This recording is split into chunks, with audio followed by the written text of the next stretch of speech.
All right, we are back to our book, Charlotte's Web. I am enjoying this book. Yesterday we read about Dr. Dorian, new character, and he was telling Miss Arable not to worry so much about Fern, that she would maybe grow out of this talking to animals thing. I don't know if he's right, but it's good that he made Mrs. Arable feel better. Today's chapter is chapter 15. It is called The Crickets. Sometimes you can't tell from the title of a chapter what it's going to be about. Let's find out. Chapter 15, The Crickets. The crickets sang in the grass. They sang the song of summer's ending, a sad, monotonous song.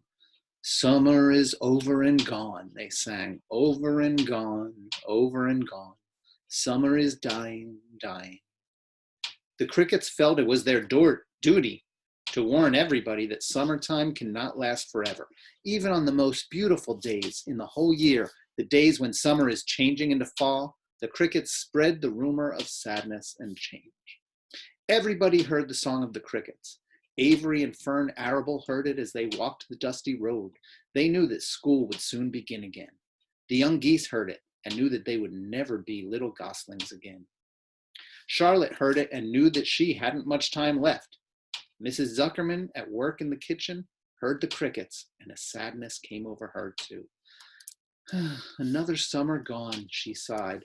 Lurvy, at work building a crate for Wilbur, heard that song and knew it was time to dig potatoes. Summer is over and gone, repeated the crickets. How many nights till frost, sang the crickets. Goodbye, summer, goodbye, goodbye. The sheep heard the crickets, and they felt so uneasy they broke a hole in the pasture fence and wandered up into the field across the road.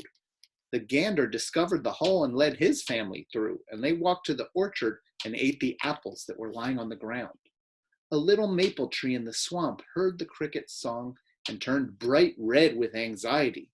So even the trees are like characters in this book. A little maple tree in the swamp heard the cricket song and turned bright red with anxiety. We know how trees turn colors when it becomes fall, right? Wilbur was now the center of attraction on the farm.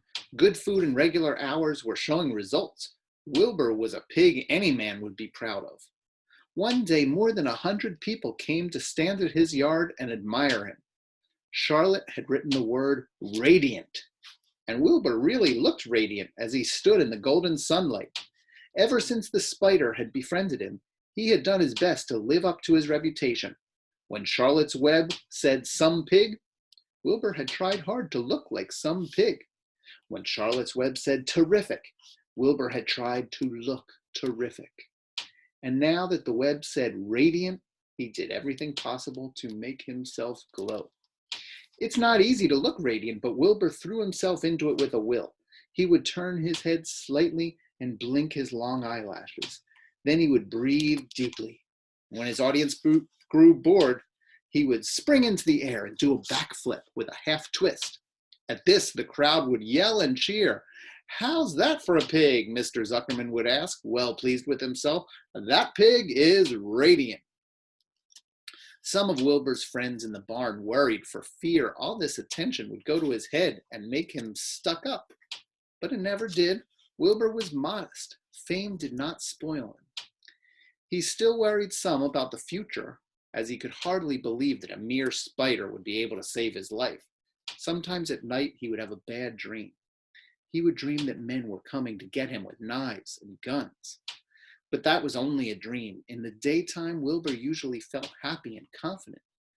No pig ever had truer friends, and he realized that friendship is one of the most satisfying things in the world. Even the song of the crickets did not make Wilbur too sad.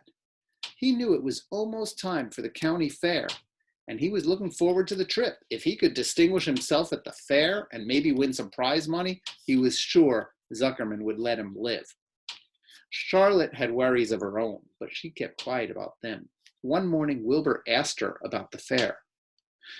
You're going with me, aren't you, Charlotte? He said. Well, I don't know, replied Charlotte. The fair comes at a bad time for me. I shall find it inconvenient to leave home, even for a few days. Why? Asked Wilbur. Oh, I just don't feel like leaving my web. Too much going on around here. Please come with me, begged Wilbur. I need you, Charlotte. I can't stand going to the fair without you. You've just got to come. No, said Charlotte.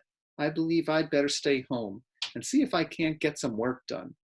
What kind of work? Asked Wilbur. Egg laying. It's time I made an egg sack and filled it with eggs. I didn't know you could lay eggs, said Wilbur in amazement. Oh, sure, said the spider. I'm versatile. What does versatile mean? Full of eggs? Asked Wilbur. Certainly not, said Charlotte. Versatile means I can turn with ease from one thing to another.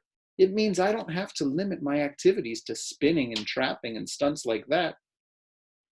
Why don't you come with me to the fairgrounds and lay your eggs there? Pleaded Wilbur. It would be wonderful fun.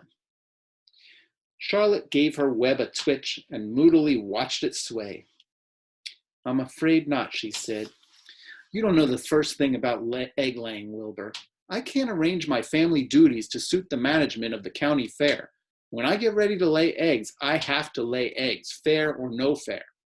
However, I don't want you to worry about it. You might lose weight. We'll leave it this way.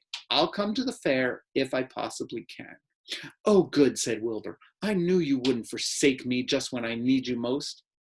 All that day, Wilbur stayed inside, taking life easy in the straw. Charlotte rested and ate a grasshopper. She knew that she couldn't help Wilbur much longer. In a few days, she would have to drop everything and build the beautiful little sack that would hold her eggs. And that is the end of the chapter about the crickets. I guess those crickets told us that things are changing on the farm. It is the end of summer. Sometimes change can be scary, so we will see what's going to happen next. In our next chapter, chapter 16, they are going off to the fair, so that will surely be exciting. I hope you are enjoying this as much as I am.